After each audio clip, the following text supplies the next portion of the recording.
Venezuela is a country that seems to be both blessed and cursed at the same time.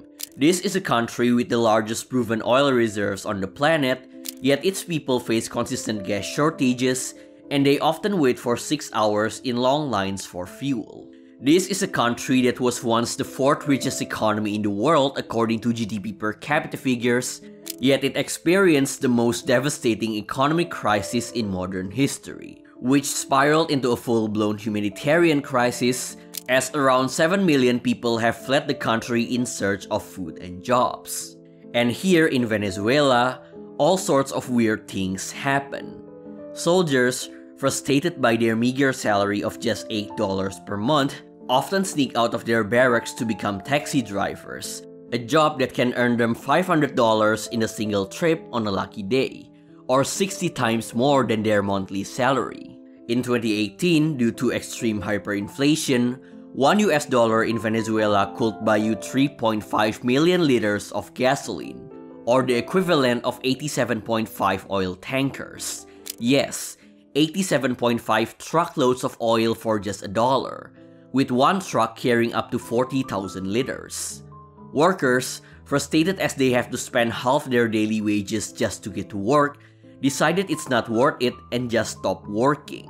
A textile plant worker was quoted saying, "Venezuelans are not lazy, but salaries are absurdly low. You would be stupid to go to work." The path to Venezuela's crisis is riddled with mistakes and valuable lessons that both you and I can learn a lot from to avoid being repeated in our own economies, however simple and seemingly cliche those mistakes may be. So, how did the country that was once the richest economy in Latin America end up having a crisis worse than the Great Depression and Zimbabwe's hyperinflation combined? And how are Venezuela's condition today since its horrifying crisis? Alright, so to start with, we need to know how Venezuela got so terribly wrong. And the answer is actually very simple.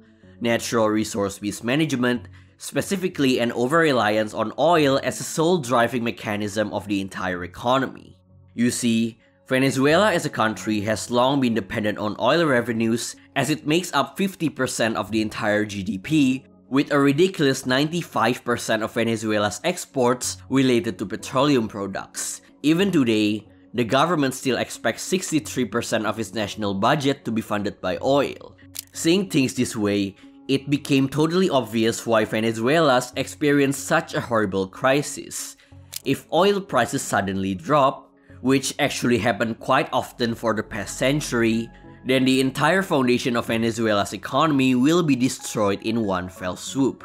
But while this explanation is not wrong and may satisfy most people, the root of the problem is far deeper and more complex than that. And to explore this, we need to know exactly why Venezuela is so dependent on oil in the first place.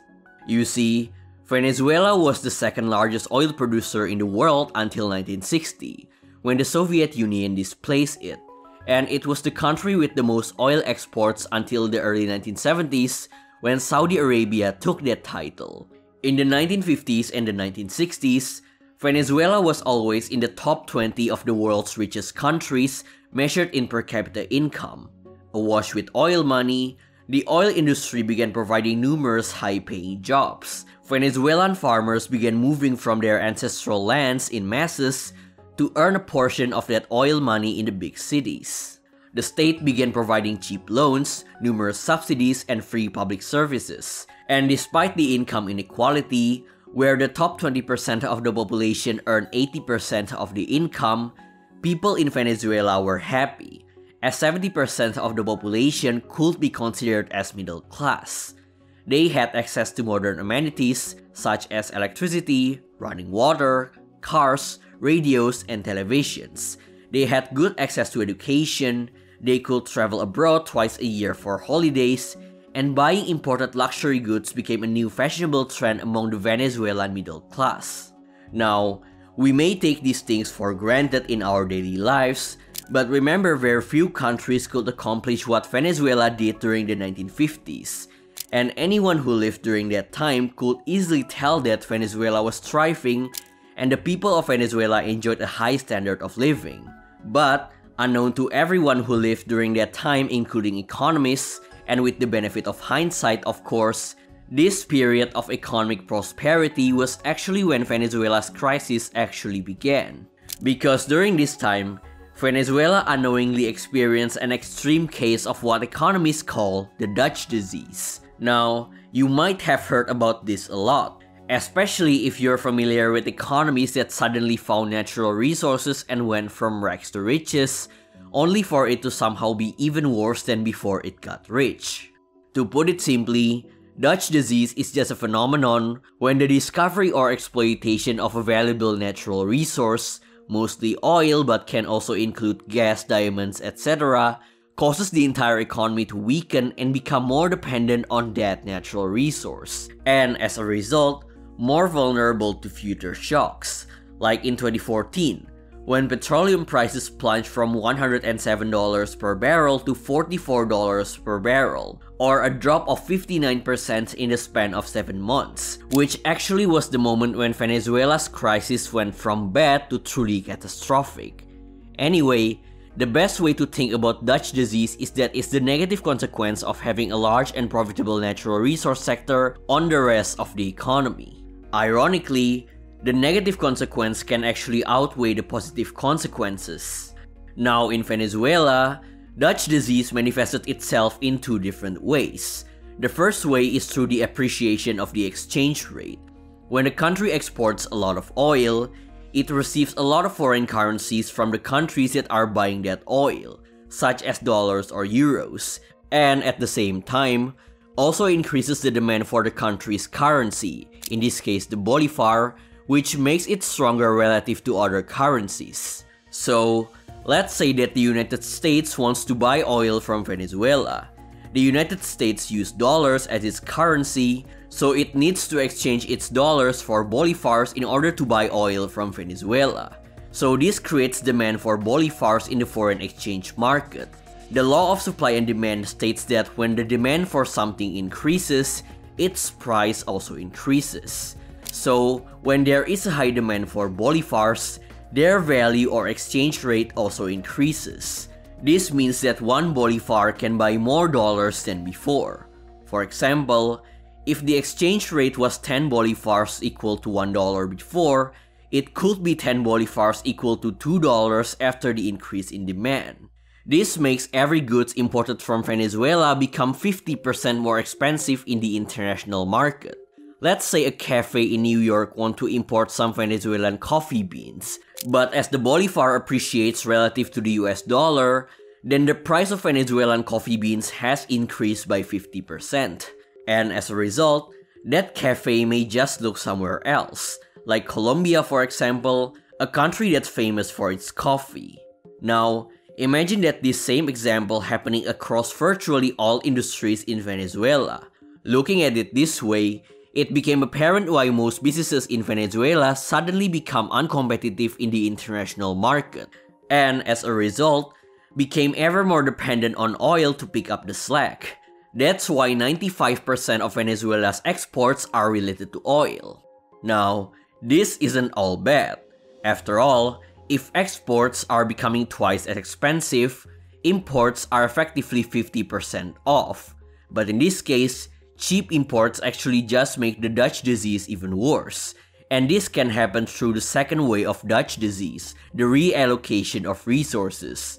This one is fortunately way easier to understand. When a country has a booming oil sector, it attracts a lot of capital and labor from other sectors, such as manufacturing and agriculture. This reduces the productivity and output of these sectors, which makes them less profitable and viable. One great example of this is again, Venezuelan coffee farmers. Because of exchange rate appreciation, their products suddenly became uncompetitive in the international market, and most of the investors just move on to oil rather than cultivating farms, because sadly, oil is far more profitable than coffee. And as a result, a lot of Venezuelan farmers all move to the cities, abandoning their farms to get some of that oil money.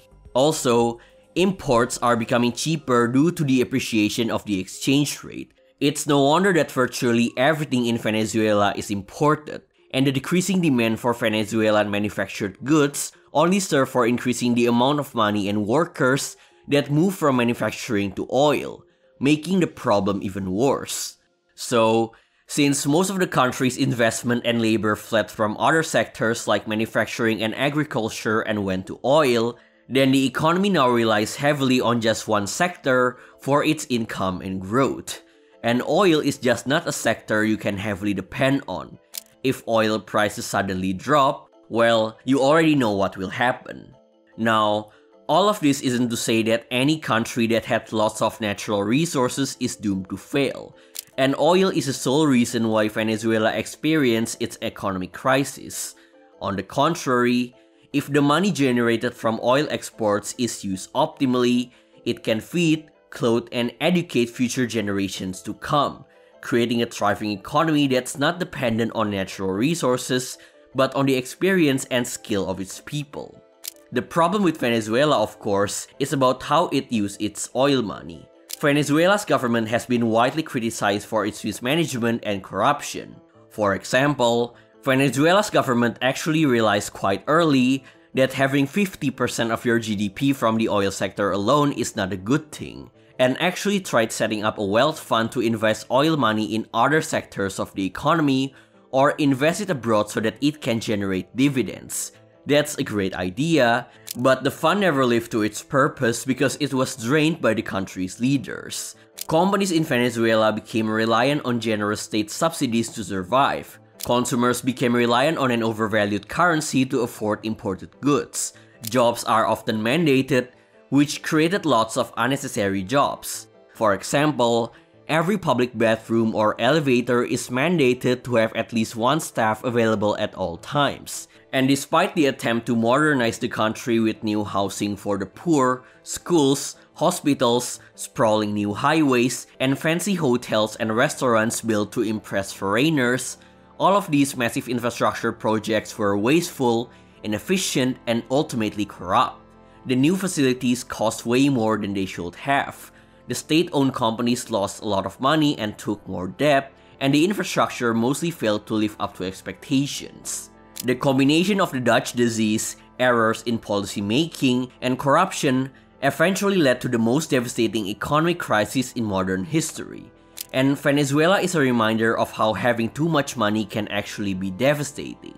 Now, I want to spend some time talking about today's condition, because a lot has changed since then, and many things that I've said before reflects the pre-2019 version of Venezuela, not the current version. First of all, the Venezuelan economy today is pretty much entirely dollarized. It isn't entirely official, but pretty much everyone uses dollars, and every item or service in the country can be bought in US dollars, or in some cases the Colombian pesos. Because Venezuela's currency, the bolivar, is entirely worthless. So, the exchange rate appreciation that causes export to be 50% more expensive and imports 50% cheaper that I talked about earlier is a thing of the past. Most Venezuelans now can deposit dollars in their bank account, open a foreign bank account, or even buy dollars officially from the central bank at market price, instead of having to find a black market exchange. Also, gas prices are now following the international market price instead of being subsidized by the government, so you can't buy 87 oil tankers for $1 anymore. Things are looking up in Venezuela. Businesses are opening up and people are working again. Yes, oil dependency is still a major problem. The ruling government still exists, and people are still protesting. The condition still is far from optimal, but it has been an improvement as most people aren't dying of hunger anymore, and can live with an array of hope instead of living in the dark days of hopelessness like they did for the past few years. This is Doverhill, and see you next time.